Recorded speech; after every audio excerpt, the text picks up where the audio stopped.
It's a total accident.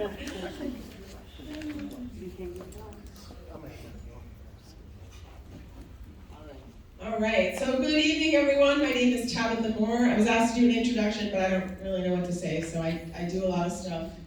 Mostly what Mia and Stefan tell me to, so I'm here to talk to you about why we're here tonight. And I can't express my gratitude and the amount of honor I feel to be in the presence of the folks that we are with tonight. And I want to thank all of you who ventured out on this snowy evening, and those who have paused to hop online to join us through Zoom. I'm glad that all of you are here. So, like I said, my role is to set the stage and give some background as to why we are here and talk about racism and police violence here in Vermont. Now, the first question that usually comes up is, why are we bringing national speakers to talk about a problem that we don't have here? So I'm here to debunk a couple of myths for you. Myth number one, it doesn't happen here. August 7th, 2022, the newly elected Franklin County Sheriff was filmed kicking a person who was chained to the wall and handcuffed. This was 6 months ago. The sheriff, who is still in office, refuses to acknowledge his actions as egregious, and even in light of all the evidence, he's doubled down on his claim that his actions were justified, despite the fact that the man was chained to a wall. February 2019, body-worn camera shows a St. Albans police officer approaching a man and asking him to stop. The man is seen asking the officer, "What for?" And the officer immediately tased him. March 2019, St. Albans, Vermont. A police officer punches a handcuffed woman in the face. He was found guilty and reported to jail on January 14th of 2023 to serve a 3-month sentence. It's kind of, I want to clap, but The same department is currently facing charges for pepper spraying a handcuffed teenager. And these are just some of the recent cases that have made their way to the Attorney General's office.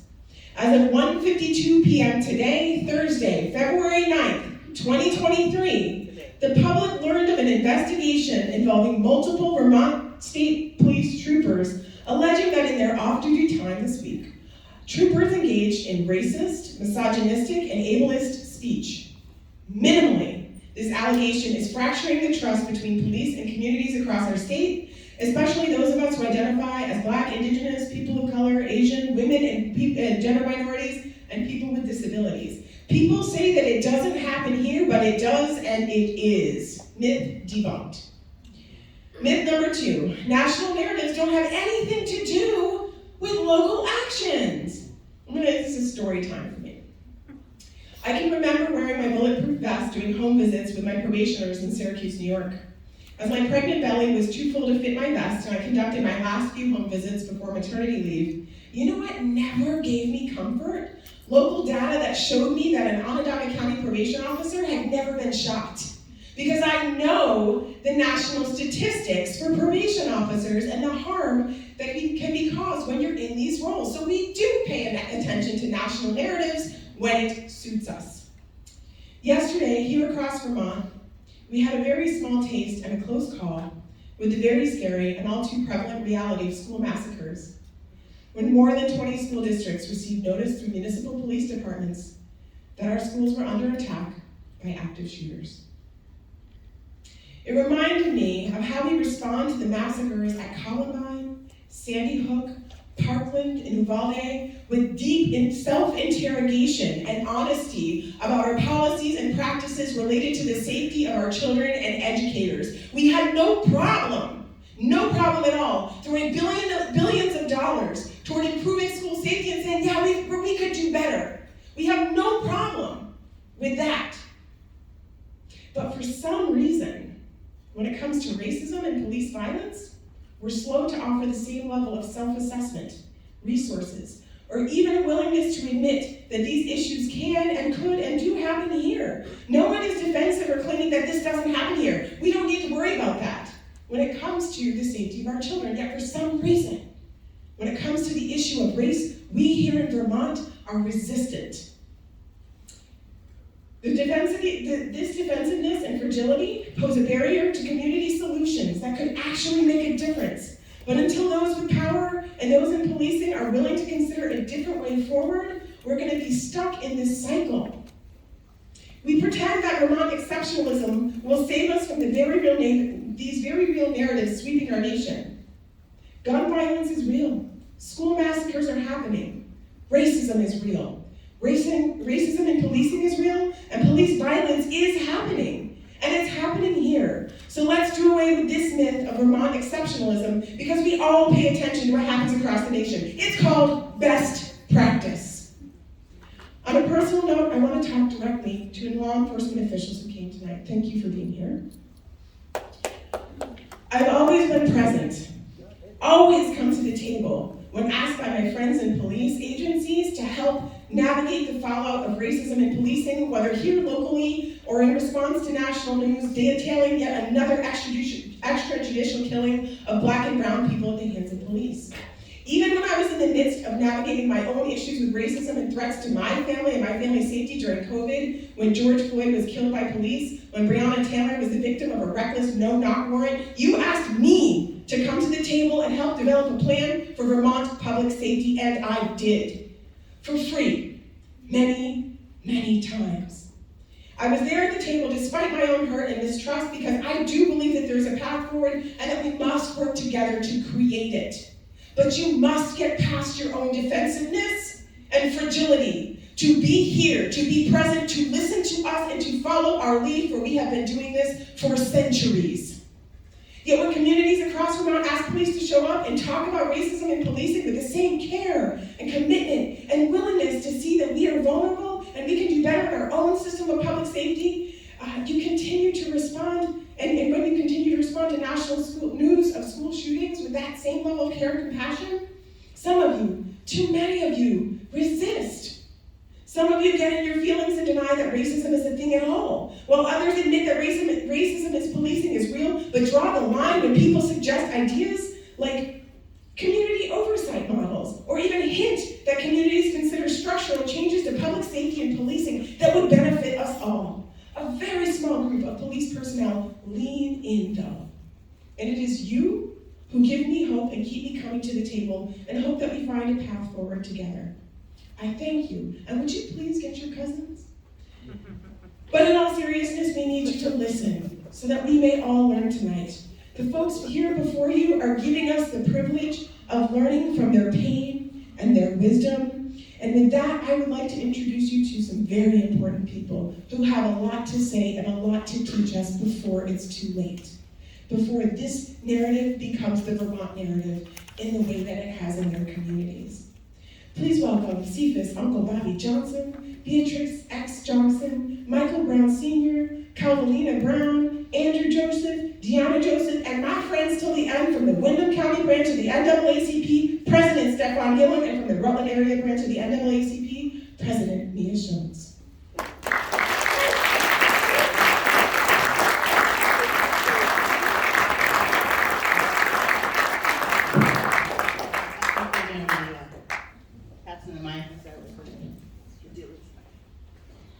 So, thank you all for being here. I first met all of our panelists, most of our panelists here in Pittsburgh at a convention. I heard them speak and I was forever changed.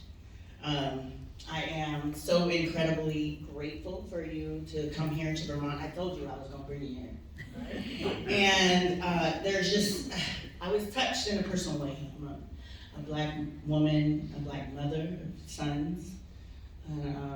My partner is Black, and we have all of these real concerns in Vermont. And anything I knew when I heard it, the things that have happened to you all, I know could happen to us. We feel your pain. So it was just really important for me to be here, and there's just really no way that I could possibly fathom the pain and the trauma that you all have been through, but I'm grateful that you're willing to share it with us in order for change.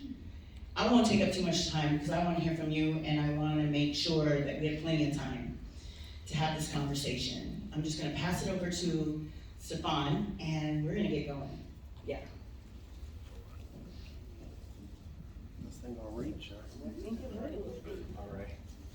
Okay. Trying to make sure we don't lasso each other on. Hello everyone, my name is Dr. Stephon Gillum and I'm glad to be here with you all as well. I don't speak quite as loudly as Tabitha or Mia, but I'm gonna try my best to project myself. First, I just wanna also extend a welcome to you all, say thank you so much for being here, and that I'm grateful for y'all's presence because y'all didn't have to be here today, and y'all chose to be here. And I know y'all got packed agendas and a lot of important stuff to do, and still y'all chose us, and we're grateful for that. You know, I was asked why it's important for us to be here, and I think that there's many reasons. One of them being is that, you know, as a clinician, right, we see, and we talked about this earlier, we see the impacts of what happens to not only the family members, but people who are even surrounded by the families of those who experience this type of violence. It's important that we illuminate that, the voices, and that we listen to what they have to say, because this is a wisdom that some of us in this room will never have and never know, and it's important, right? So let it walk with you, and let's get this show started. So the first question is for the entire group, and I guess we can kind of go this way. Yeah. So my question to you all is to introduce yourselves and to tell us why it's important to have these conversations. Good evening, everyone. My name is Cal Brown. I am the co-founder and vice president of the Michael Brown Senior Chosen for Change organization. It's very important to have these type of conversations because there is no community without unity. We can't change things without working together. What I say? My name is Michael Brown Senior. I'm the father of Michael Brown Jr. I am the president and co-founder, founder of the Michael Brown Senior Chosen Change Foundation. It's definitely important to have these conversations because in some rooms these conversations just does not happen. If it's very important to you, you need to bring these up with coworkers, cousins, people of different color, you know, just to come to the table to have a discussion on what's really happening and understanding what you're missing, that's going on in the community. Good evening, everyone. I'm Deanna Joseph, and I'm the mother of 14-year-old Andrew Joseph III, who was killed at a school fair in Tampa, Florida. I'm also the co-founder of the Andrew Joseph Foundation. And along with my family, we felt it was important that we continue to talk about protection of children at school venues and how protections at those school venues have a responsibility to the parents of those people who pay taxes for those school systems. And I think this is an important discussion because we somehow believe that these incidents are isolated events where it could never happen to you. But then in time, you come to realize that it could possibly happen to you. And I always say, many times I would see families on the news crying their eyes out as I'm preparing dinner. And I would say, those poor people. And then I became one of those poor people that was on the news crying out for help. So it's very important that you see the stories, you understand the stories, and know that one day it could possibly be knocking at your door. And it's way too late when it knocks at your door. My name is Andrew Joseph Jr. I'm the father of Andrew Joseph III. And just let me begin by letting you know it's the hardest feeling in the world to have to go to the graveyard to visit your child. I mean, it tears me up every time. And as we sit here in the room, we all have to realize that this elephant is in clear sight. Racism is the biggest problem on the planet, including Vermont. Racism is a system of hate. You are taught to hate people that are darker than you. And part of being a part of this system is not acknowledging your privilege. That you don't have to acknowledge that you're white. You don't have to acknowledge that you can go down the street on State Street to the bank and get the benefit of the doubt. That you can go in any neighborhood and be welcome. That you can go in the store and not have to be followed. Everything that we have achieved in this country, we had to fight for. We had to fight to be buried next to white folks. We had to fight to drink out of the same water fountain, to sit on certain sections of the bus, to sit at the countertop, to try on clothes. We know it. We know it. We have to replace the system that we're living in, which is a system of hate, and replace it with a system of justice, which is a system of love. Now, we're gonna take the oldest gentleman that I can find right here. He'll be our elder for the day, much respect. He'll be our elder for the day, but nobody in this room has ever in their lifetime, never, never, ever in their lifetime, seen a white body laying on the ground dead on our television stations. I mean, you know, I'll give you a minute to ponder. But never in your lifetime have you seen a white body laying on the ground for hours and hours, you know, like they used to hang us, dead. Not only dead, but someone comes along to put handcuffs on them after they're dead. Now I want you to flip to the other side of your mind and think about how many black bodies you've seen like that. And I'm pretty sure it's too many to count. And that's the biggest difference with the experience in this America. It's a black experience and it's a white experience. And it's supposed to be the same experience. And that's why we're here fighting today.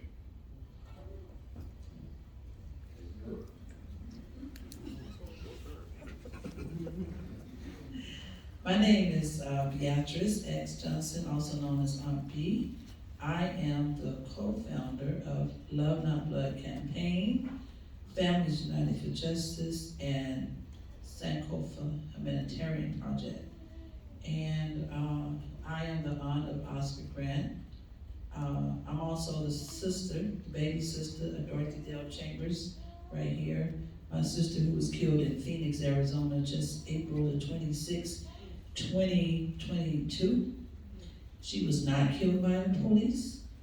She was killed by a Caucasian Scottsdale business owner who was speeding, who was under the influence of something, and all the witnesses said he was speeding. He flunked the sobriety test, but the Phoenix Police Department did not give him a blood test. They allowed him to drive away, and from that day forward, our family has been fighting the Phoenix police to hold him accountable because they have been protecting this person who killed 2 people in one night, but they were unsheltered. They was at a park where the unsheltered and the homeless be. They never told our family. My sister laid in the morgue for 8 days because they wanted to cover for this Caucasian business owner in Scottsdale. And why do we need to have these? Because as we see a kid, Kaya, her story reminds me of my sister's story because she's not dead, right? But she could have been. But it's all the things that the police department do and they get away with, like the Detective Taryn Campbell, who protected this driver and sat on this case, and it didn't move unless we called a commander, unless we fight to try to get to the police chief, because he's not even an officer, but you're protecting him from being held accountable for killing 2 human beings, and you're getting away with it. Even as the Phoenix Police Department is being investigated by the DOJ, they are continuing to do what they do. So why do we need to be in this room? Because the police are not above the law. But because we don't hold them accountable, this little stuff they're doing concerning my sister, what they did to this sister right here, and what they do every day, those things that they get away with is why they feel like they can kill Mike Brown or Andrew Joseph or anyone else and get away with it, because we are feeding their egos and their ability to believe that they are above the law. Police rape, they don't be held accountable. They rob people in the hood, you know what I'm saying? Take their money, take their stuff. They don't be held, and they lie. And they write lies in reports. They put people away for long years. Those little things like that is why you need to be in this room, because those little things like that, what's happened when Oscar Grant, Andrew Joseph, Mike Brown, when they're killed and the police are not held accountable. Why would they? Like this white person who was supposed to come to court to be arraigned, finally, for misdemeanor. That's because they blocked felony charges. They blocked it. The county refused it. They blocked it. They had all the evidence. All the witnesses said that he was speeding and driving reckless. But he didn't come on February 7th. Why would he? He got the whole Phoenix police protecting him. Why would he come? They put a warrant out for his arrest. If that was Pookie and Ray Ray in my neighborhood, they would have been at his house that night getting him for having some weed or some drugs. But this person killed 2 people, and they haven't went to his house to pick him up. Why are we in these rooms? Because it is not right. We are tired. We're not just talking about Mike Brown getting killed in 2014, Andrew getting killed in 2014, Oscar getting killed in 2009. We're talking about over 400 years. How much do you think that we're going to take? At some point, it's going to go down. Because you can only take so much. That's why we're in the room. You want your children, your grandchildren to be part of that revolution where heads are chopped off, and, you know, at some point, something's going to give.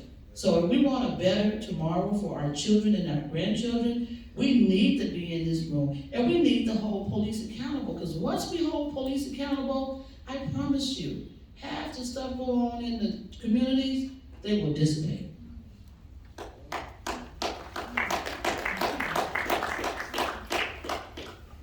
Hello, everyone. I am affectionately known to the community as Uncle Bobby. I'm the uncle of Oscar Grant.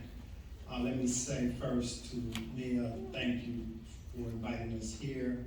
And of course, the NAACP, the ACLU, yourself, and the community that is here. Thank you for allowing us to be in your space and giving this opportunity to share with you, sadly, what we have experienced, our pain, our struggle, our hope, and most importantly, to inform you to be involved so that it doesn't knock at your door. I think Andrew said, when that knock happens, it's really too late. So this is all about being proactive today. And Mia had spoke about when she first met us. It was an opportunity for us to put together a panel of men that has been impacted. And so she actually came to witness fathers speaking about this pain, this egregious act. And it was very powerful, and it resonated with her to such a degree she wanted our voices to be heard here in Vermont. I want to say police violence in this country is like a virus or a disease. And it requires us to take action in ways to get, we talk about the pandemic, to get vaccinated. Or if you get ready to get a flu, you take some flu medicine. That disease, this virus of police violence, is not just going to skip over Vermont. It hasn't skipped over Vermont. There's a lot of things that are happening here in Vermont that's under the surface.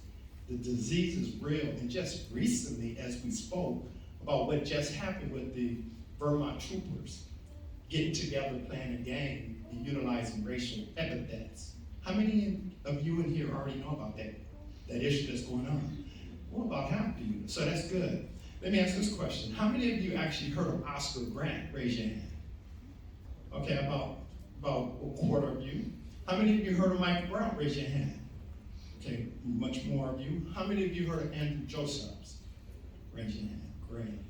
There's thousands of Andrew Josephs that we never hear. There's 1,000 more Michael Browns that you've heard about, even witnessed. And of course, Oscar himself, January 1st, is the flashpoint of what we see happening today as the movement is going forward, which is the Black Lives Matter movement. Oscar is like Emmett Till to the civil rights movement. He sparked it. Oscar sparked the Black Lives Matter movement through video cameras. As you know, social media was coming into existence. When he was murdered, it was caught on cell phone cameras. It was immediately uploaded to YouTube and Facebook for the world to see. And so millions saw and witnessed that this act of police violence back then was real. And as we see, it has only gotten worse. And maybe you don't know this, but we all know about George Floyd, and we saw how the world showed up for George, and we got convictions, and we thought maybe we had arrived. Well, last year has been the most egregious act of police violence in this country. 2022 has been the most egregious act of police violence in this country. And that's because we fail to realize that we must inoculate ourselves or get vaccinated to help make sure that it doesn't continue to spread and only get worse. And that's why we're here, to share not only our stories and our struggle and our pain, but our hope that you get vaccinated. In other words, keep your eyes on what's happening with those officers, those troopers, that was just felt comfortable in using racial epithets. They must be held accountable. If you look at your troopers as professionals, then you should be appalled at what they did, what they said, and how that in their policing, that biases will come out. And sadly, when it do come out, Vermont is going to be known as another state where the egregious act of police violence becomes much more real. And I'll say this in closing. In 2019, Vermont followed California in getting one of the most strictest use of force legislation in place. California was 2019, Vermont was 2020, and Maryland was 2020. That year, not a single murder happened in the state of Vermont. That was a good thing. But in the last 2 years, each year has been 2. And I think it was cited earlier by yourself. And so, if we wanted, one murder is too many. But if we want to fix this problem, we must begin to take the medicine now to make sure that we don't become part of the sickness that exists in this country. Thank you. Let's take the medicine now. And that's why we're here.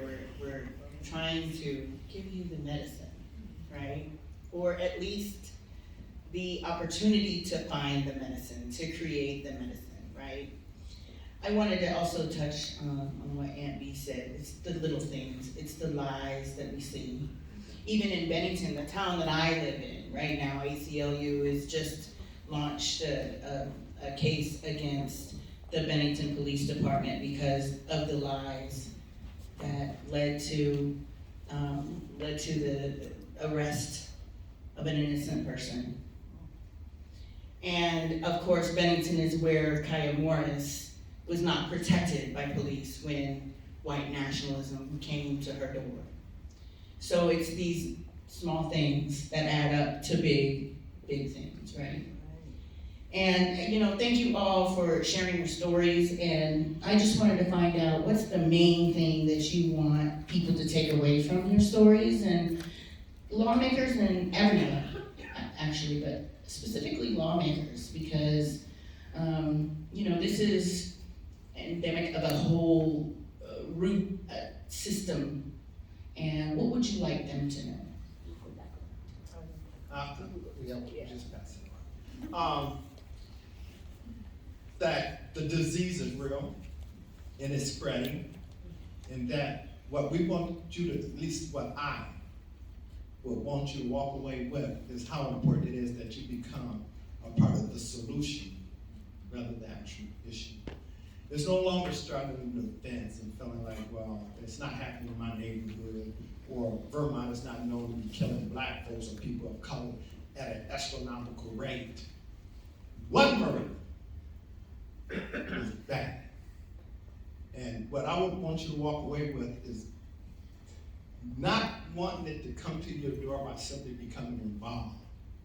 If there's a national call out, and we have questions about the Justice Act, but let's just say, if it's a national call out that you become part of the involvement in making that pass, be involved.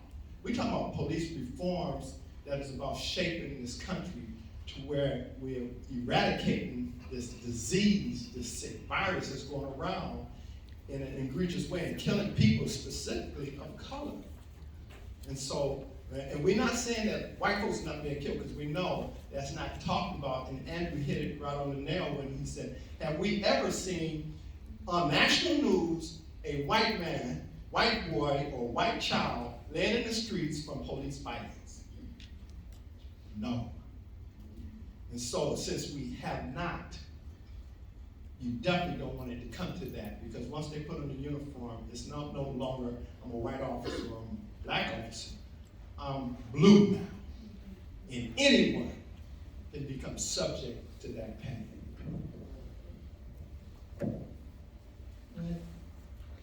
What do you want people to take away from your story, specifically lawmakers, but everybody?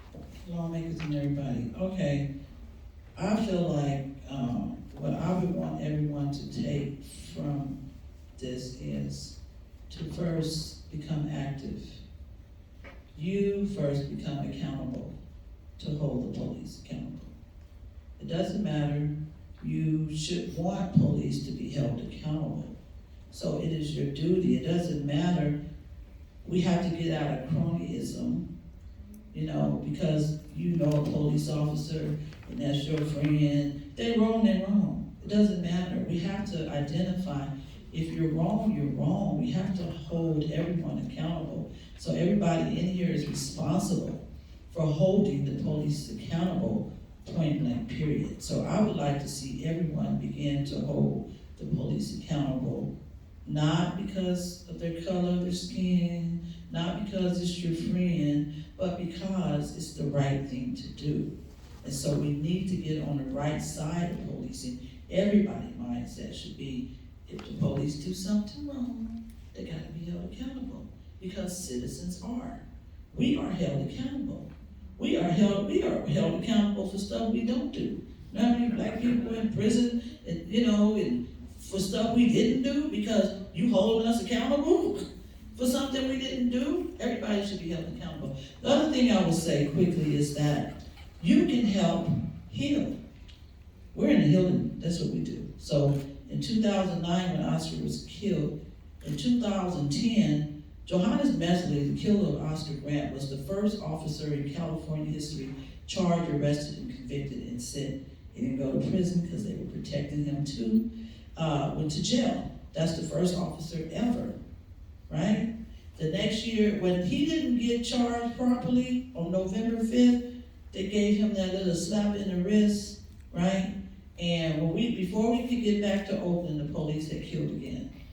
And they had killed Derrick Jones. And so we went and embraced that family in 2010. And Uncle Bobby would tell you, when hugging, they were an older couple, and hugging him, and the family was so happy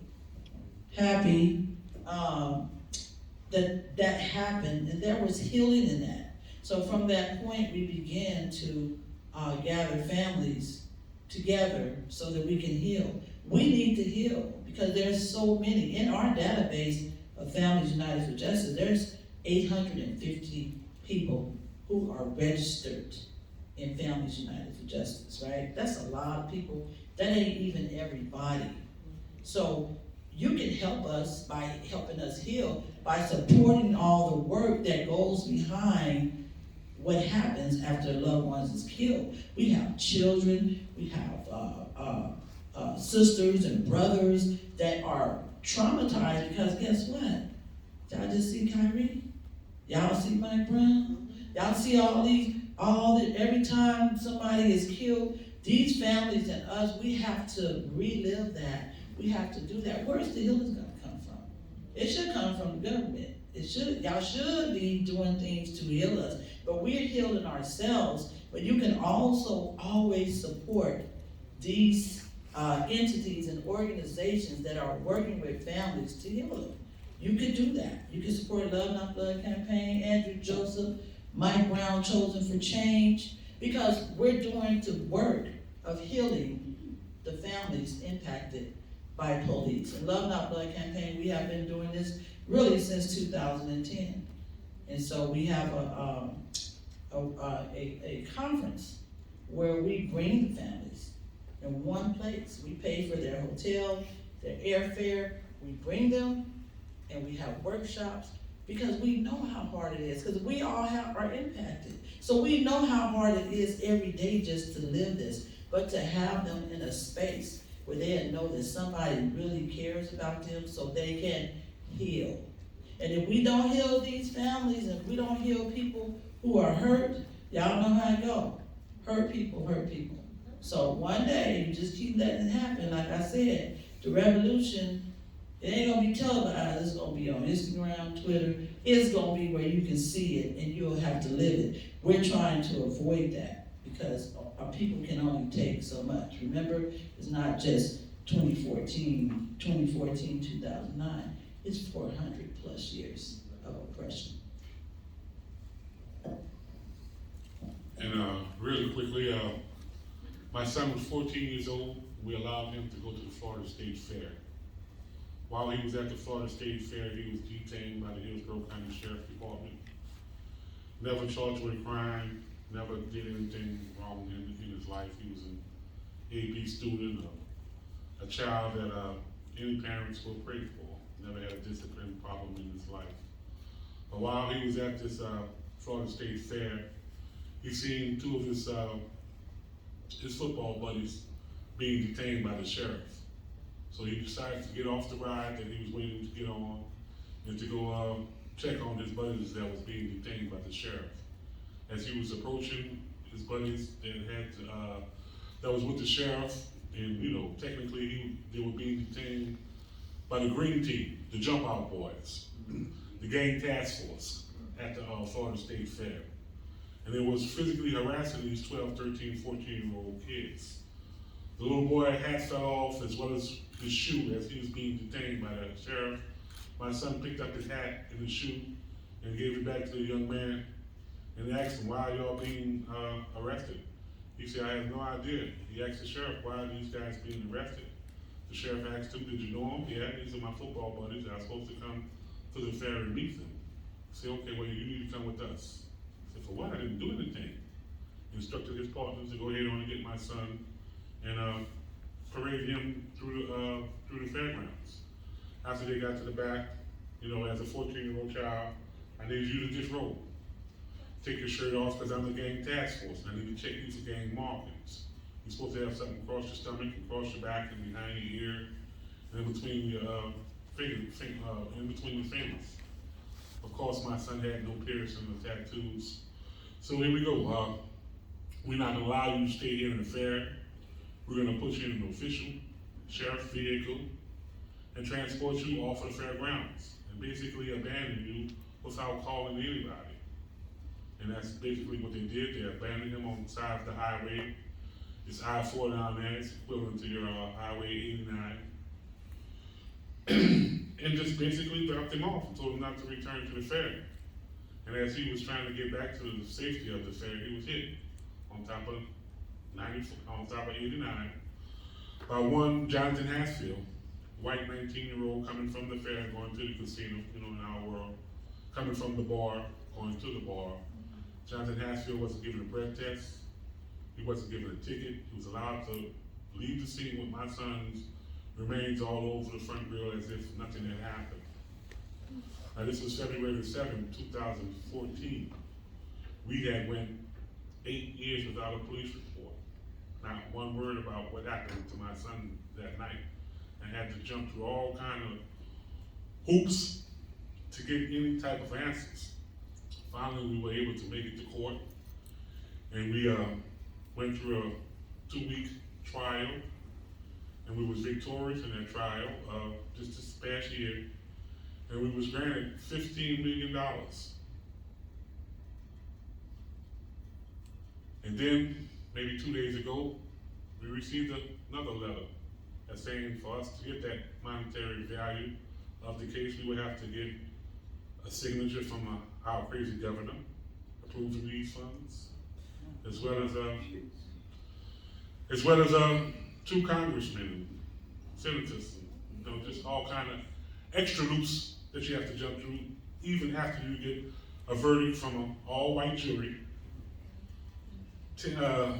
all-white jury of 10, 8 males and 2 females. So, it's shifting. I'm sorry. What's the question? So what we want to take away from here is, you know, that when you hear these kind of stories, it's important for you to go home and call that crazy uncle of yours that you hadn't talked to in 10, 20 years, and to take pictures with your children and take vacations. I'm talking about professional pictures, not on your iPhone, but professional, because those are things that we cherish the most. I have searched computer after computer after computer trying to find my son's voice, because he wasn't a great speaker. He didn't speak much.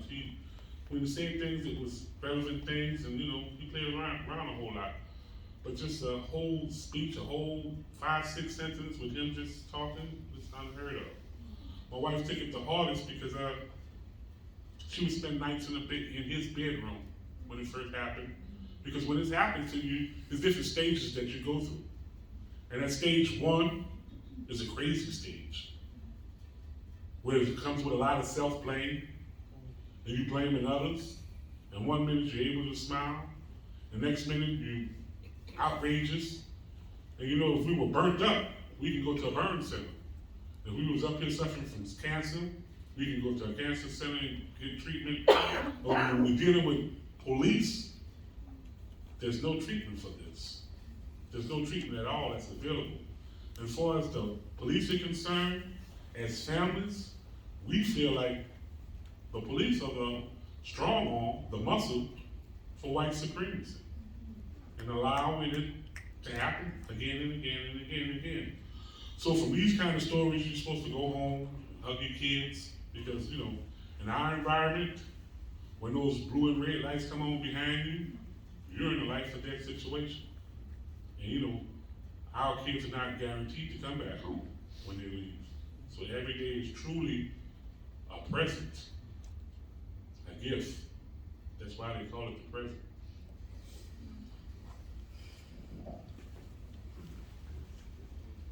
The takeaway for me as the mother of a 14-year-old that was killed is, I would want you all to envision, what could a family possibly have done wrong to deserve this? This type of pain, this barrier of accountability. And my husband just mentioned to you how even after 8.5 years of awaiting a trial, that still is not enough. A jury saying the police was responsible, but still I have hurdles and barriers where I cannot get closure. There is no peace in this place when your life is impacted by police violence. Violence in a way that repeats this trauma. It never stops. And I would want you to also take away the part of believing in a system. Thinking that if you ever needed that system, it would work for you. To have worked in that system, and it fails you and betrays you at every twist and turn. And your parents tell you that if you ever needed them, they'll be there for you. And then you come to find out that it was only a lie, and it was only to be fitted for a certain group of people. And you never prepared your little black children that the world really wasn't that fair for them. And now you have to sit down and tell your 10-year-old daughter that's in the 4th grade that her only brother is dead because he just wanted to take a school ticket and go to the student day fair. And he's not coming home just because of that. And it hurts deeply to know that so many people look at our pain and feel as though it was all about money. when you read the blogs and you read people after an article and they talk about you as if your child is a daddyless monkey, and his mother was on crack, and if she hadn't been smoking her crack pipe, and she would have been supervising her child at the fair. Those are the things I want you to take away and say, it doesn't just stop with the death of the child. It stops with you going back to your family and you telling them that the ridicule, the suffering, it never ends for these families. And then we pour out our hearts hoping that you all will somehow learn from this experience, because we always say we never want this to happen to another family, but yet and still it still happens. And it hurts deeply, because it's like, when will you get the message? When will you come from behind your curtains and you see that this is a real thing, that there's real people and real family members suffering each and every day? I want you to also take away that we're currently serving a life sentence. Life sentence for a crime that we did not commit. And no one has come for us. No one has came for us. No one is coming for us saying, how can we help you? What can we do to help you? How can we support your campaign?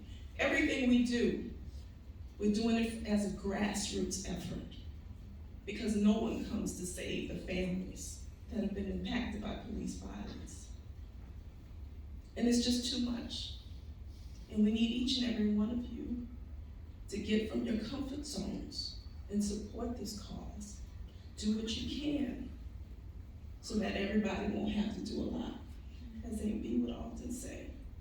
So I just want to send this message out to you all to see this as a learning opportunity, an opportunity to know that there's a whole bunch of families that's not on this panel today, but we are a depiction and representation of what they're all going through. Thank you.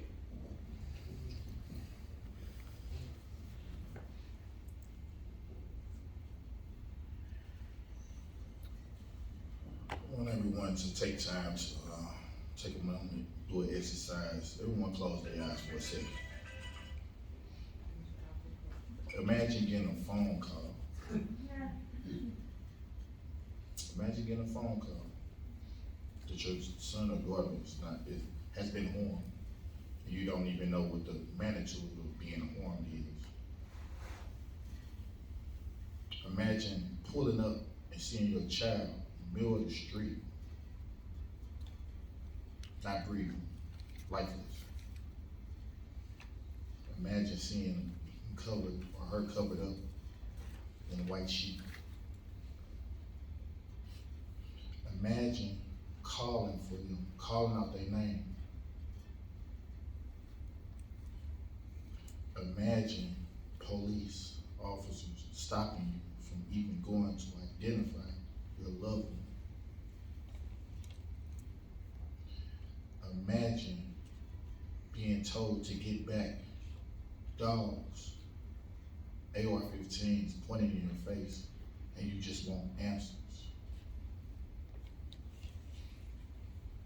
Imagine just looking around and people just feel for you and want to hold you, but you are confused because this is not your reality, because you still can't believe what's going on. For 4.5 hours.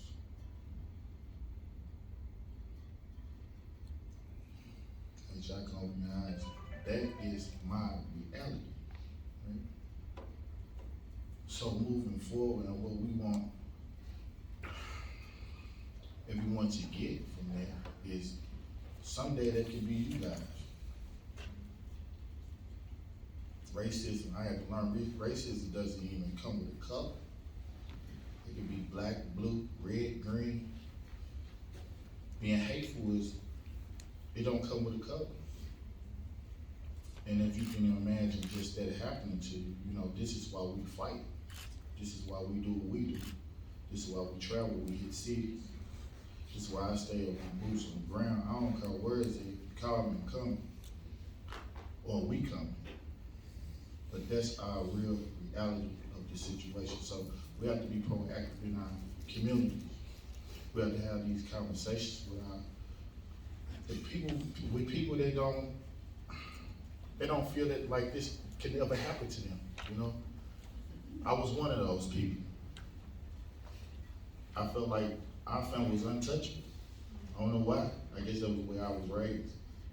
But when they knocked on my door, I almost lost my mind. But if I hadn't been in tune with what was going on in my community, I probably could have prepared my family a little better. You know? So that's what we have to do out here. Be proactive, get in our communities, see what's going on in our communities, have these conversations, have one-on-ones with people. Make sure their self-interest, am I saying it right? The self-interest is what's needed right there at that point to move forward. Because some people be in these spaces just to be in the spaces. You know, they're not doing no work; they're just holding up space. So you have to make sure that's their self-interest to be in these spaces with you to do the work. So yeah, we got that's all I got to say. This is the fraternity that no one wants to be a part of. As you notice, people use the word proactive quite a bit. And that's the important thing, to be proactive, to be involved, because today is our children and tomorrow it could be yours. If and when they kill your child, we'll more than likely be the people that they call, and we're gonna show up with a heavy heart because you had the opportunity to be proactive.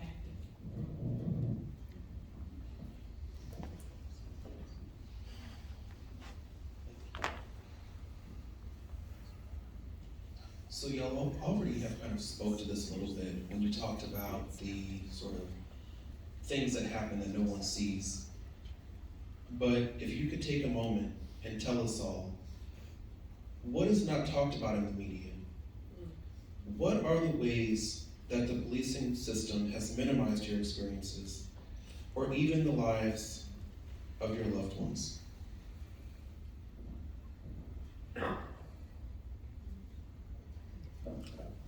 I would say what's not talked in the media,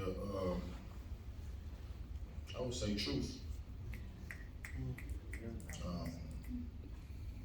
They demonize our children. Firsthand that they get, they run off with it. They never take a step back and see if they can get more, or if it's any more information out there to tell the truth. Like my sister Deanna said, they demonize the father, the mother. You know, they try to tear your whole family root to pieces. So, with that being said, this is what the picture that they paint. So, and two, I think that police reports need to come out a little faster. You know, everybody builds off of what they think. Bloggers make up things that they go, and with less communication or information, it's sad that that's what the media do. They just put it out there. You know, they don't think about the parents, the families, on how they feel about what they're saying. There's no consideration. But then when you have to think about it, you know, if a child is not saving a family or saving a bird or a dog on the street, they're not gonna really even promote that. Well, they will promote it. I'm sorry, they will promote that. But when it comes down to us, or anything that can demonize the human body, or the human black body, that we destroy it. So, yeah. I would just say that the media, in my opinion, has been biased in the sense that it usually goes with the narrative that the police has. given them without doing the actual fact checking and research necessary to put a spin to the story that is in the best light of the victim.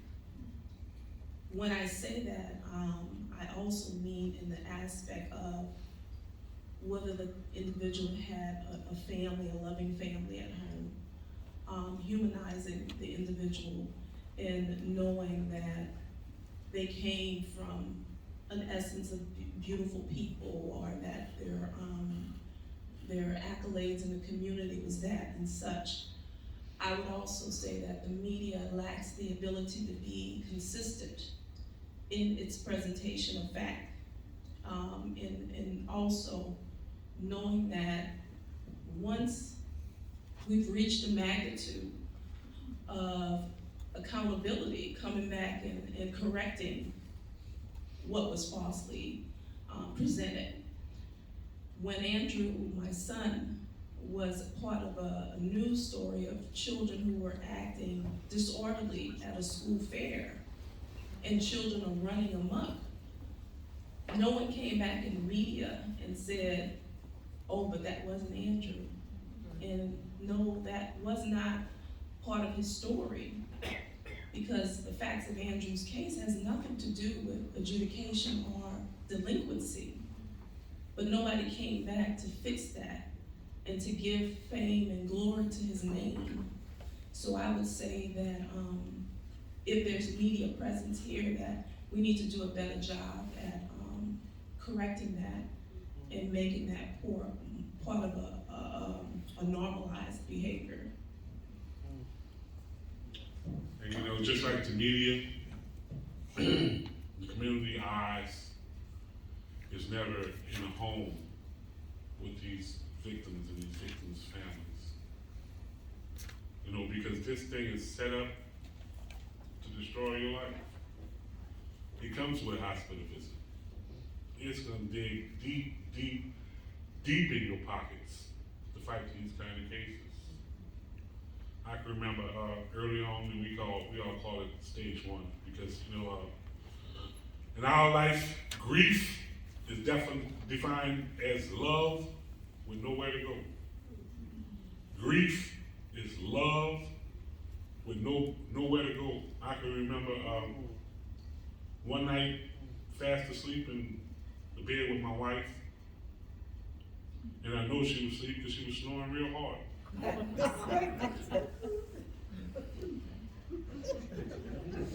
But as she was sleeping, I can see the tears coming down her eyes. I mean, her pillow's soaking wet, and I know she was sleeping. And this is how deep this pain runs.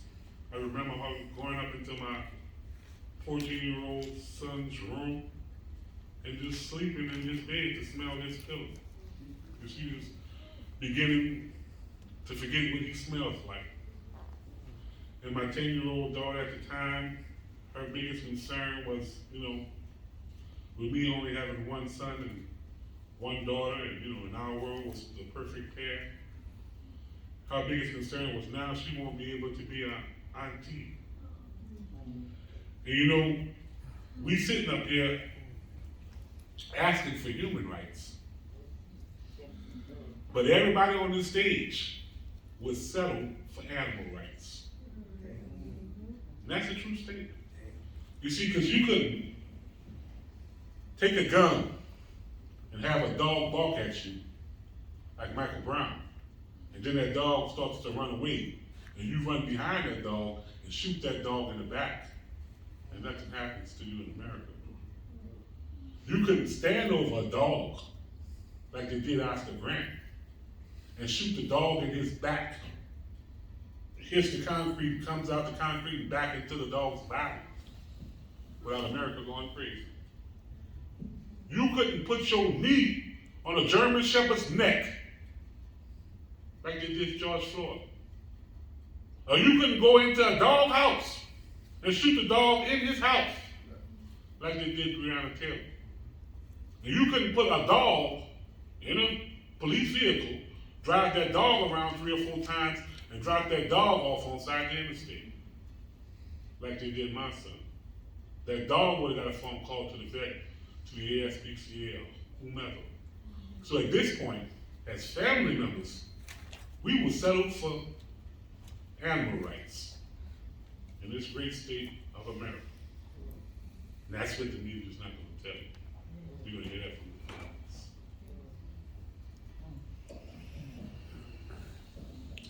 Well, I was gonna talk about what Drew talked about, which is humanity. And I say that what you don't see is the suffering that goes on with the families as they fight. So last year, with my sister, the thing that was so hurtful to our family is that they thought my sister was a throwaway because she chose to live at the park. She didn't have to. She left a beautiful home, my brother's home. It was her choice. We were heartbroken, but that was her choice. We did not throw her away. We checked on her every week. Because guess what? That was my big sister. I would go there when she first left my brother's house. I was going there, Joyce, you need to get yourself together. You know, blah, blah, blah, blah, blah, everybody. My brother just cried because he was just heartbroken that she would go back. You know, she didn't have no children, that was her choice. But the most hurting thing for our family is that she got sick about 3 weeks before she got killed. And she went to this program, I think she might have OD'd or something, whatever, but she went to this program.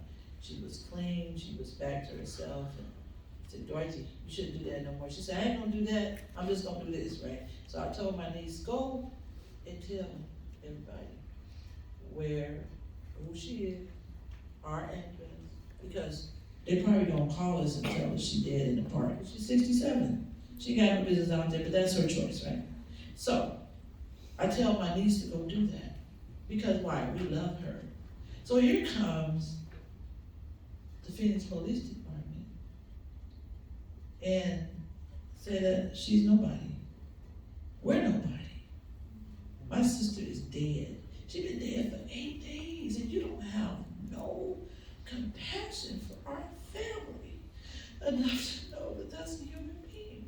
And you don't call us. You don't tell us. And Joseph Gutierrez, her companion, I bet his family don't even know. Because they don't want another lawsuit. And they don't want to be held accountable. This guy killed 2 human beings in one night.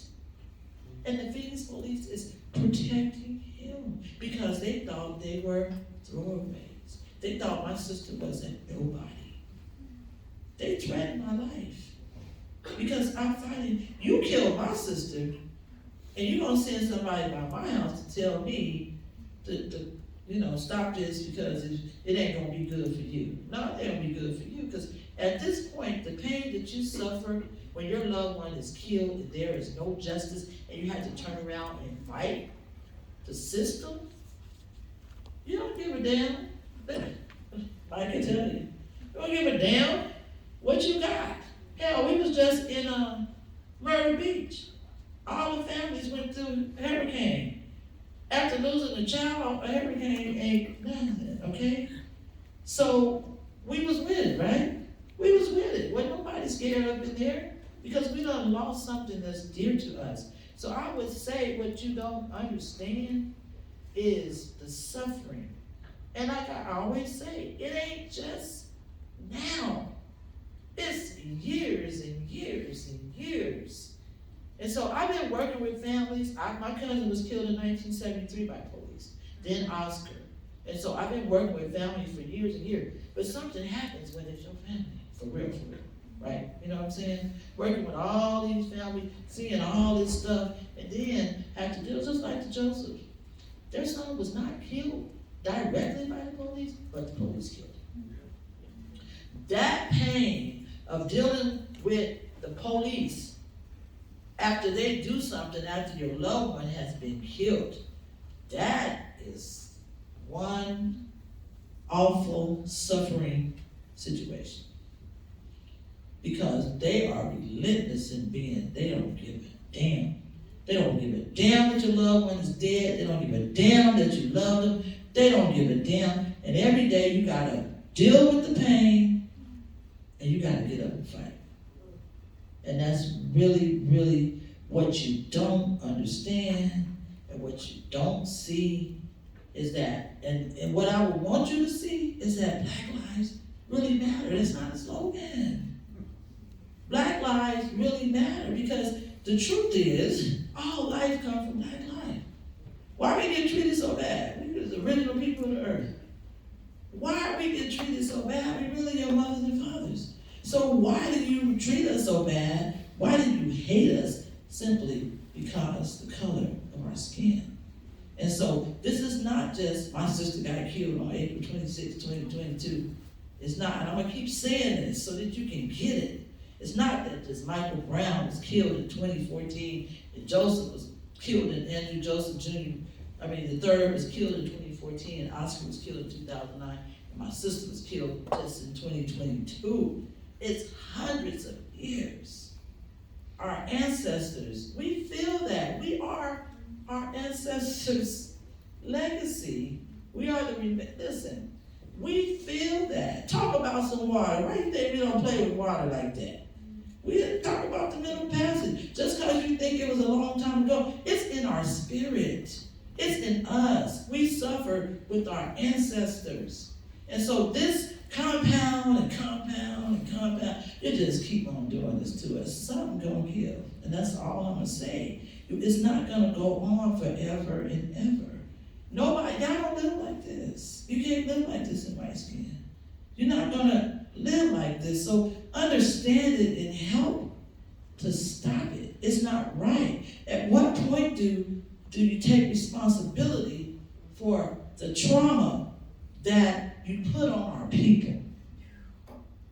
At what point do you do that? Is it okay to just keep doing us like this over and over and over? You have a responsibility to stop this by standing up, holding the police accountable, holding all people accountable. I'm going to say this and I'm going to be quiet. How many got some white friends? Black people. Y'all got white friends. I have white associates. I don't have any white friends. Like, I don't have white people come to my house for dinner. That's just me. But I don't have no disrespect to them. If you fall out right now, I'm going to help you, right? But how many white people got a real black friend? Not somebody you work with. Not somebody that's your real friend, okay? Right? There's just some people that don't, but I understand that. Why would you? Because some people are afraid of us. You know what I'm saying? Some people are afraid of us. But you don't have to be afraid of us, because if we was like that, it would be no white people on the planet if we was going to do to you what you did to us. Okay? So you have to understand that. Have some compassion and understand we're not those evil, rotten people. We're not throwaways. We're not niggas. We're not none of that. We are human beings. And when you see us as human beings, then we'll get somewhere in this country instead of seeing us the way you want to see us. We are not slaves. You got to disobey that. You sold us on blocks. That is not us. We are your mothers and fathers. We are the mother and the fathers of humanity, because all life came to the black man and the black woman. Can we get some R-E-S-P-E-C-T? That's all I want to say.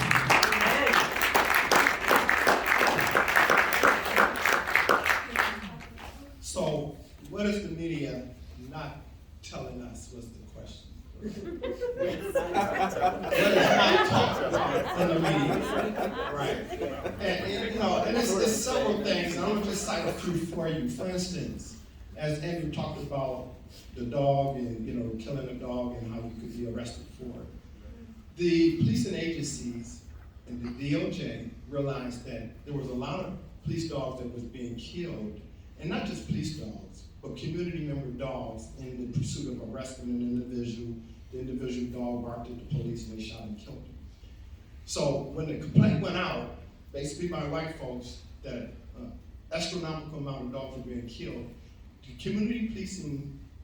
community-oriented policing services of the division of the DOJ did an investigation. And they found that that was true. And what they did is they brought in all the police officers and they started training them on to understand a dog's tail waggle, bark, stare, stance, and all that. And the reduction of dogs being murdered in this country went down. That's just a fact. See what I'm saying?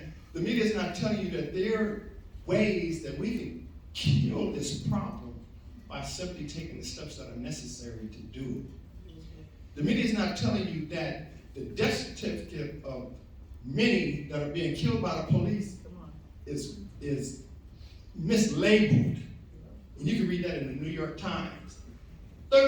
Over 30,000 have been found killed since, I think it was 1972. I can't remember the exact year till today.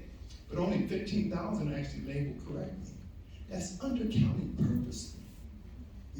The mass media is not telling you, and I wrote down a few.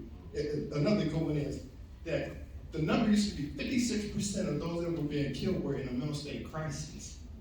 You see what I'm saying? So that's telling us that the police don't need to be engaging people in a mental state crisis, because that would cut down a large percent of the deaths that we see happening by the police. Why is the media not talking about that? The media is not telling you. Another example would be that a lot of the killings are based off of pretextual stops. Dr. Wright had an incident in his windshield was stopped and killed him. You know, we know many black folks in California that simply had a bad taillight, pulled over, and was killed. The numbers astronomically be high, and yet we are still letting police officers do these minute policing stops that results in the murder of a young black man or brown. You know, the media is not telling you that many of those that are being killed actually turned and ran. It wasn't a threat to nobody. It was actually shot in the back and killed. How many of you remember Walter Scott? And I'll just share this. Okay, we know he was shot in the back. We also know that the officer dropped his taser, and then they wrote up in the report that he was attempting to take his weapon. And that's the reason why he was shot. And of course, it was revealed. He was not even convicted on the murder of Walter Scott. He was convicted on violating civil rights. So the media is not telling us what's really going on, and that therefore creates this problem that we can't fix if we don't know. DeAndre Bernstein threw a shoe at a police officer. Well, they came to his house to arrest him. He was in a mental state crisis, and when he threw a shoe, the German shepherds that they had, they released, and they jumped on him and they mauled him. They mauled him. Well, what happened, I'm saying the sequence wrong. He did throw a shoe, but they shot him like 8 times in the process of shooting him. They shot the dog by accident. They met him back, they brought in a helicopter, dropped the hoist, met him back the dog to the hospital, and left him there on the ground to bleed to death to die. You see, the media is not telling us that a lot of this violence could be fixed if we just simply, and most of us heard about the Justice Act, bring the Justice Act into existence. At least it would water down, or at least, I won't just say water down, but at least it would deal with some of the issues concerning qualified immunity, a national database to solve this problem concerning police officers killing in New York, coming to Oakland, killing in Oakland, then coming to Vermont and killing somebody in Vermont. There's a tracking system that could easily be put in place. The media is not telling you that if we can land on Mars and know everything about Mars, that we can easily come up with the technology to help prevent murders here in the United States. I can go on and on and on with you, but the reality is this. The only way it's going to change is going to take all of you to be involved, because listen, this is not even about us that's sitting in this room. It is about our babies, our grandbabies, and our great-grandbabies, because remember this.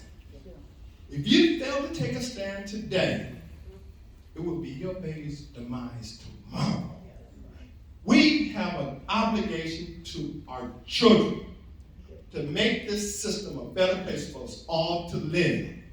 Because if you do not stand up, it will be on your back that your child is living in a society that is so egregiously painful that you wish you did do something So far as I'm concerned, I'm only speaking about me. I will do this to make sure that my babies, my grandbabies and my grandbabies have a right to life, if it means dying in the process. Because the only way we're gonna ever acquire some form of freedom is that we gotta feel that emotionally and be committed to bring about real systemic change. But this pain that we feel is real. And the pushback is coming because there's going to be an internal explosion within the United States if we fail to take a stand today. Thank you.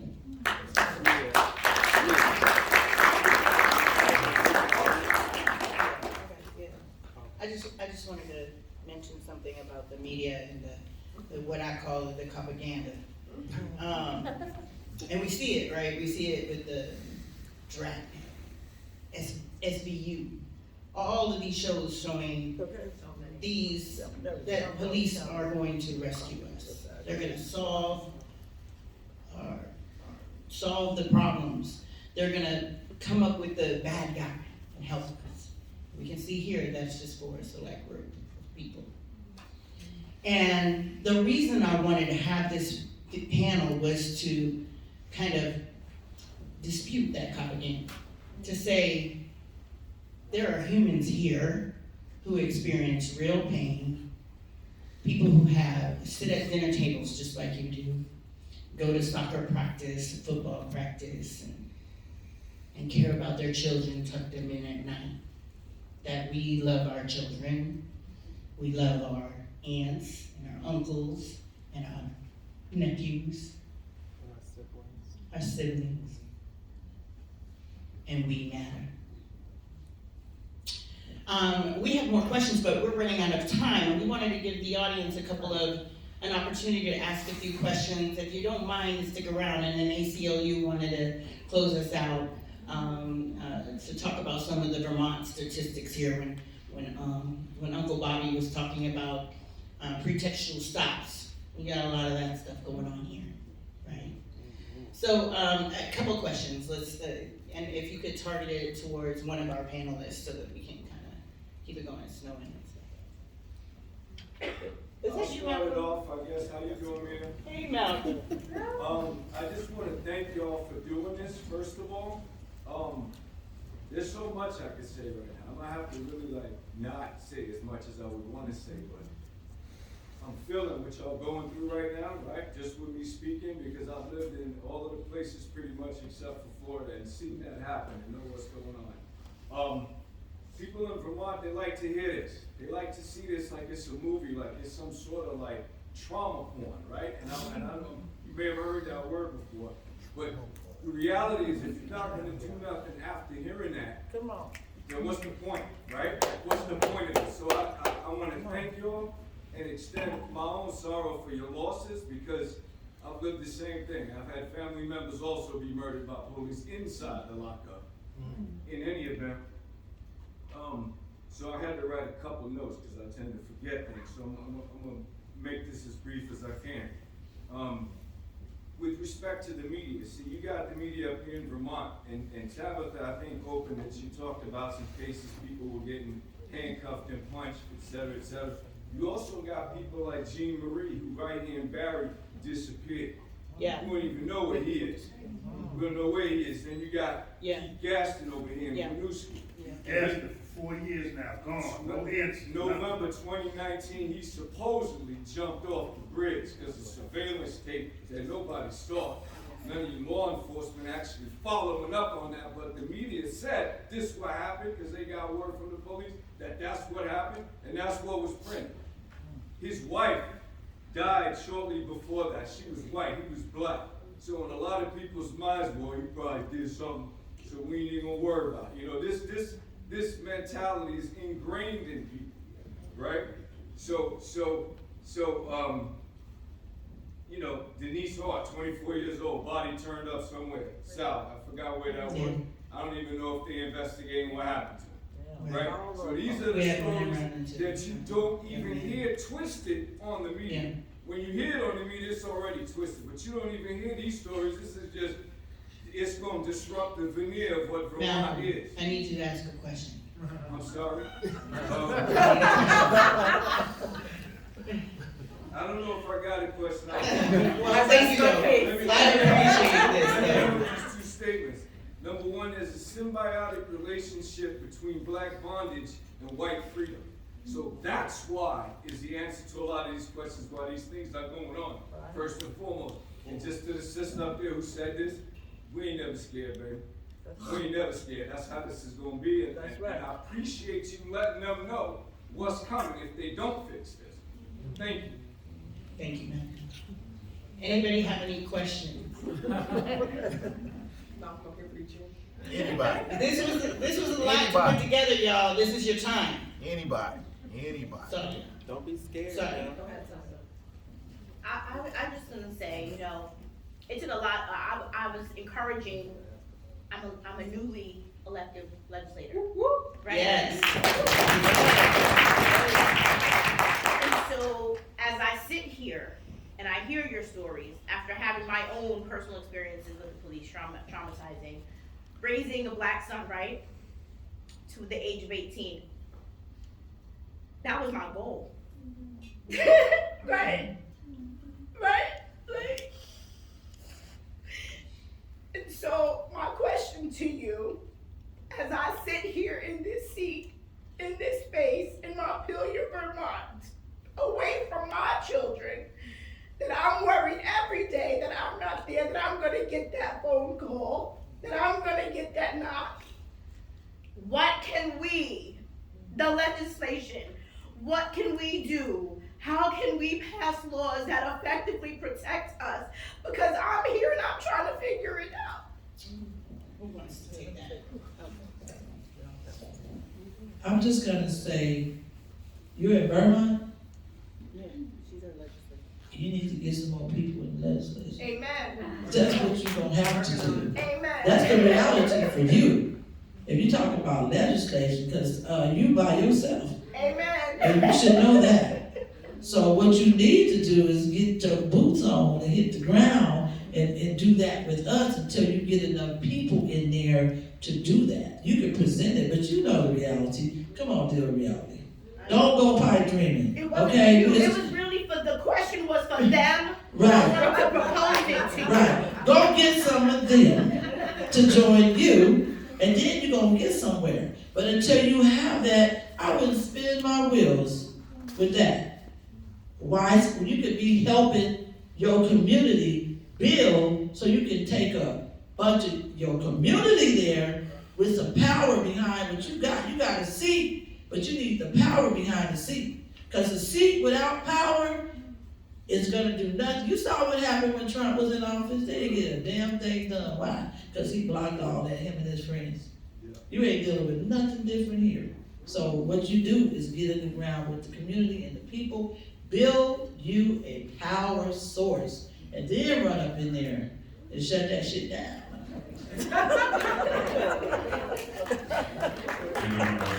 I'm gonna pass it to Uncle Bobby after Lobina. We have a whole bunch of solutions. Through difficult conversations comes through great change.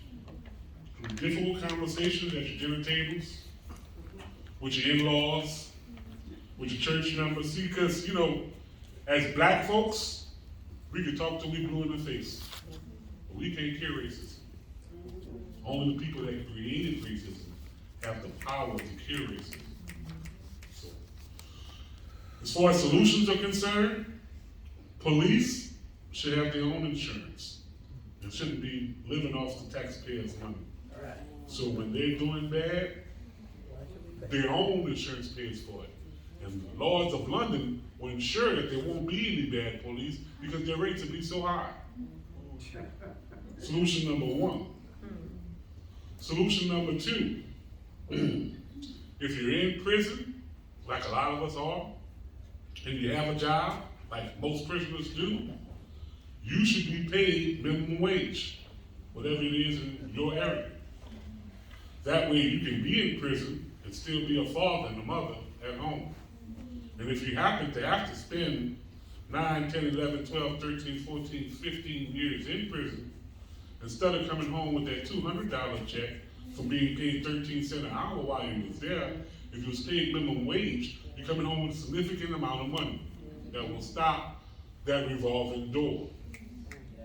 And thirdly, if you're a police officer and you knowingly lie on an individual, if I was a police officer and I told some untruths about Michael Brown, it can affect the next 10, 13, 15 years of his life.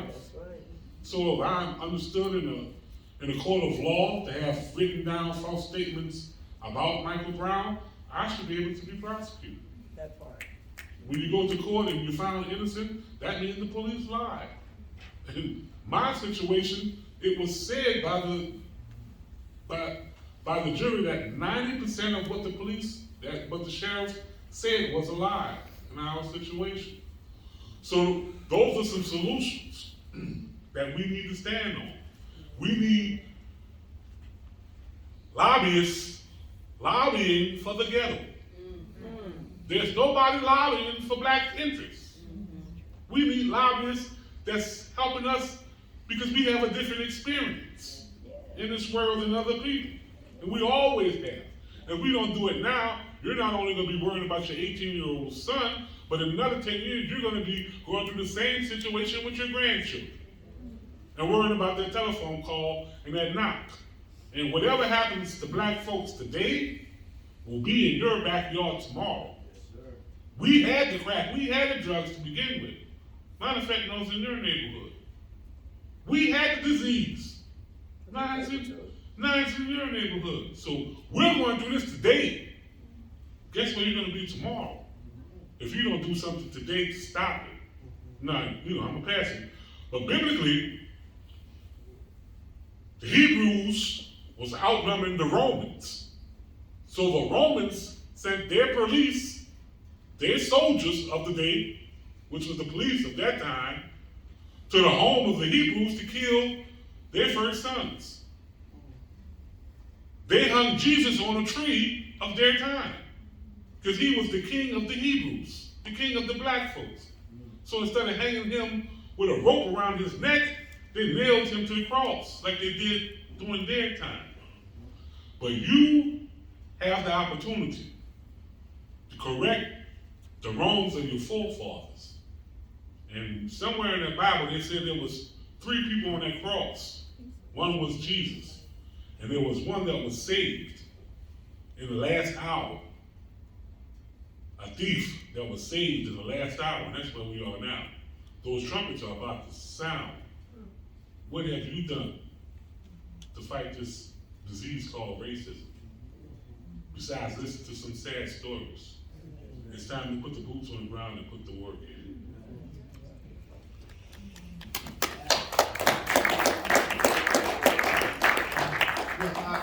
I'll cut it in half. Well, not even cut it in half. Frederick Douglass, one of my favorite quotes, simply says this: power conceives nothing without a demand. It never has and it never will. So, of course, we have to continue to make the demand. And part of making that demand means that we all have to put our voices together to make sure that the demand is heard. Okay? And Martin Luther King said it this way, cutting that in half, which simply says, there comes a time we'll need vanity, political, what's the other one? I'm sorry, I messed this whole quote up. But it simply says, no matter what, we do this because it's consciously right. Right? So exactly. So if what you're hearing appears to be consciously right? I mean, there's stuff that are hidden from us, but there's information out there that you can get. And part of the best information you can get is from those that have actually suffered the pain. Because Cornell West said it this way: if you want to hear the truth, you must let the suffering speak. Okay? That means we got to be at the table. And what we're saying to all of you is that we don't want you to be in this suffering state that we're in because we have truly experienced it. Our hope for all of you is that you help us make sure that no other person in this country have to experience the wrongs and not see the perpetrator not be held accountable to the blatant wrong that they suffered.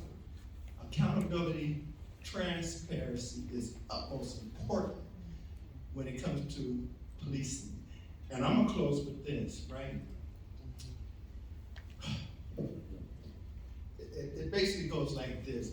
The police are given the most significant responsibility of any government official.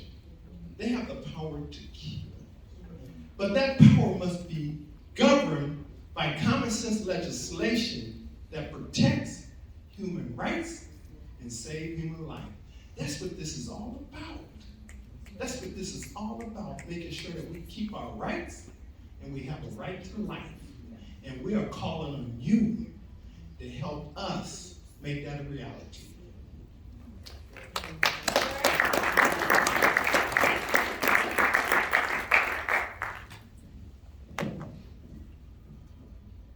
So this is an ad-lib, but I'm just wondering, does any white person in this room actually have a question tonight?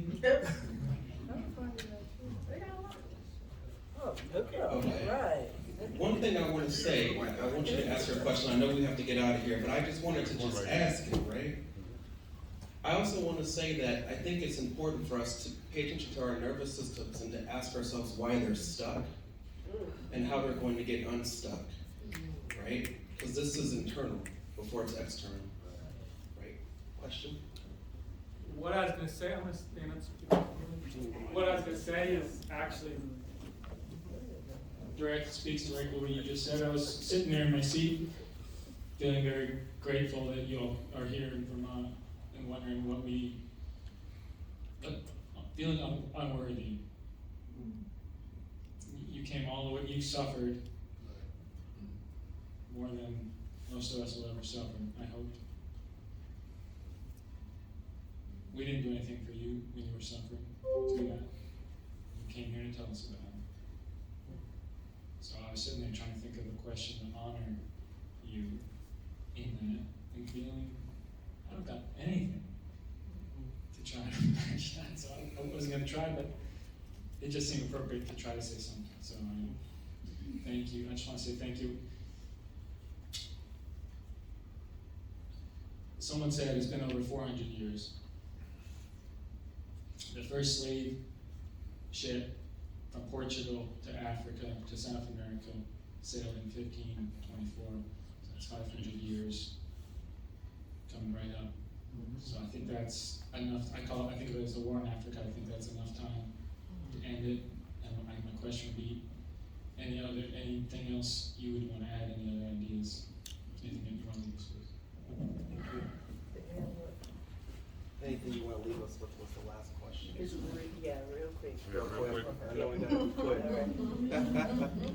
Real quick, just for everybody to wake up and get ready for this drive home. We're going to make some noise. Okay? Whose house? This is our house. Yeah. Whose house? Our house. You got to kind of sing. Stop and kiss and let it come through your throat and project it to the back walls and let everybody know what's going on. Whose house? Our house. Whose house? Our house. Whose house? Our house. We're Vermont, right? Yeah. Whose house? Our house. Who we? Vermont. Who we? Vermont. Who we? Vermont. And Vermont got the power, right? Yeah. So, we got the power. Who got the power? We got the power. Who got the power? We got the power. Who got the power? We got the power. And we're going to show them we got the power, so power up! And we're going to break the power down and go, who? Everybody got it? Everybody? That's right. Whose house? Whose house? Whose house? Who we? Who we? Who we? Who got the power? Who got the power? Who got the power? So what power look like? Break down. Power. Break down. Power. 2 times. Break down. Whose house? Whose house? Whose house? Give me a few tunes.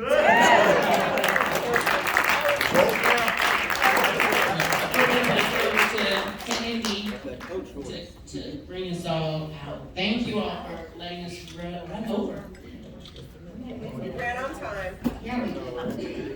Well, Wow. I just want to, I'm going to take my mask off. Yeah, why not?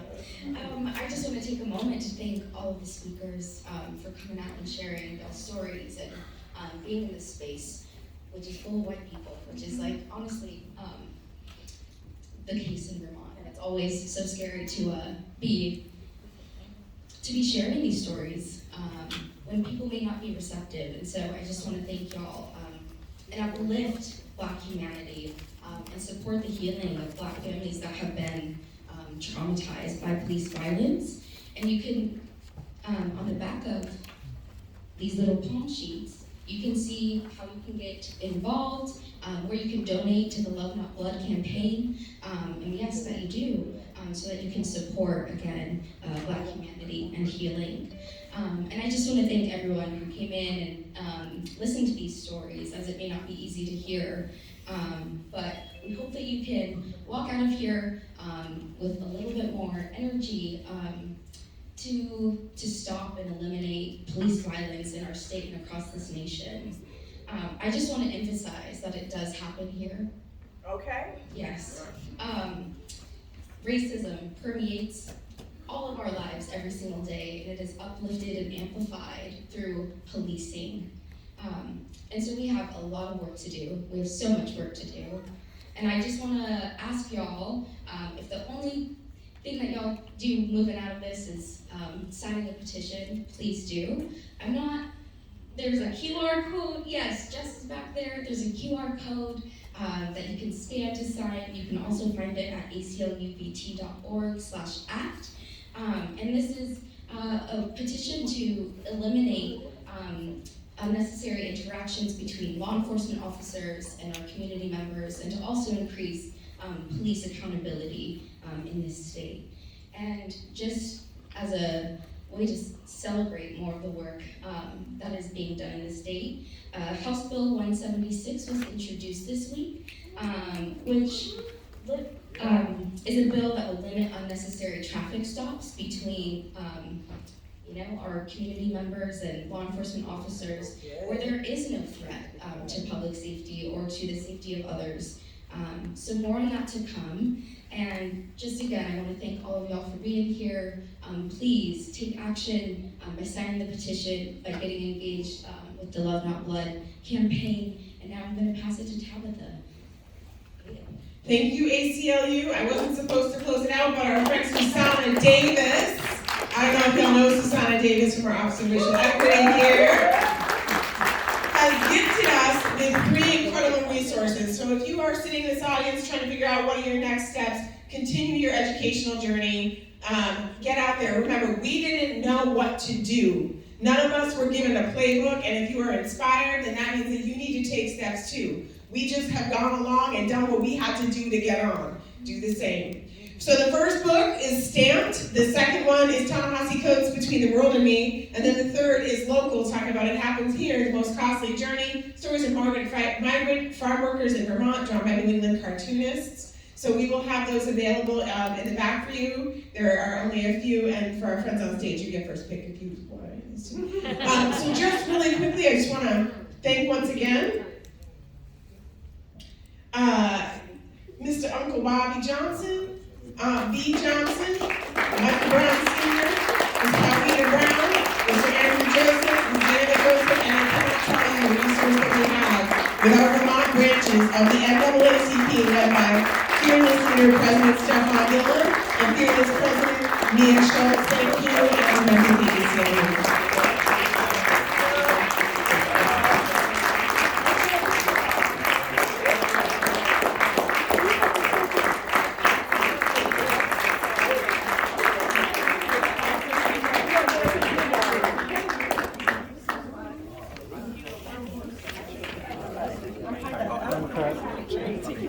Yeah, I am, but,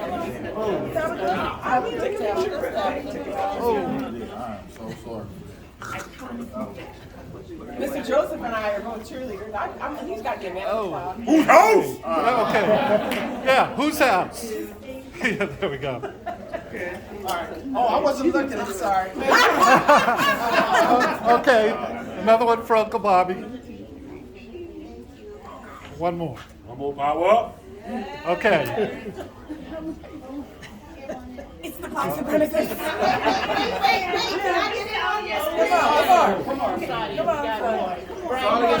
Send me the photo. Somebody gotta take it. Daisy got us. Come get in the picture. Come on, you up here. Get on. Get over here. Stop playing. You guys gonna have to squeeze together a little bit. Right here.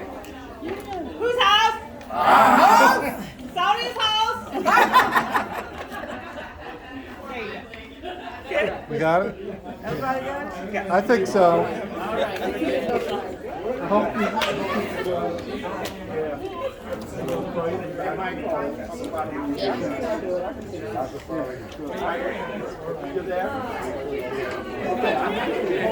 We have a journal.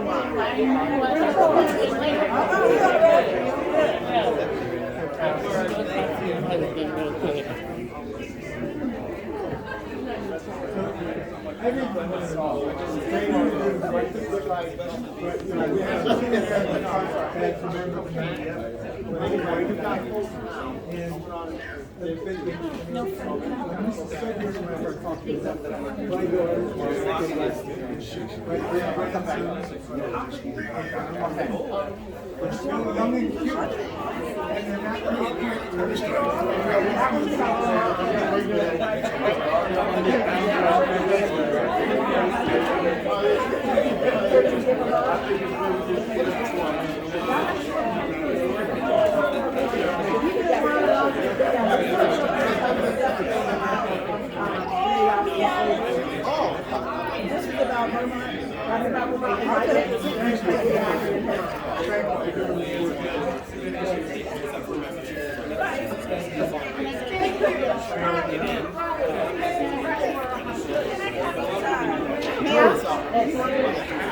Thank you so much. Oh, you're welcome. I appreciate the work you're doing. Thank you. I was telling some of the others, my grandson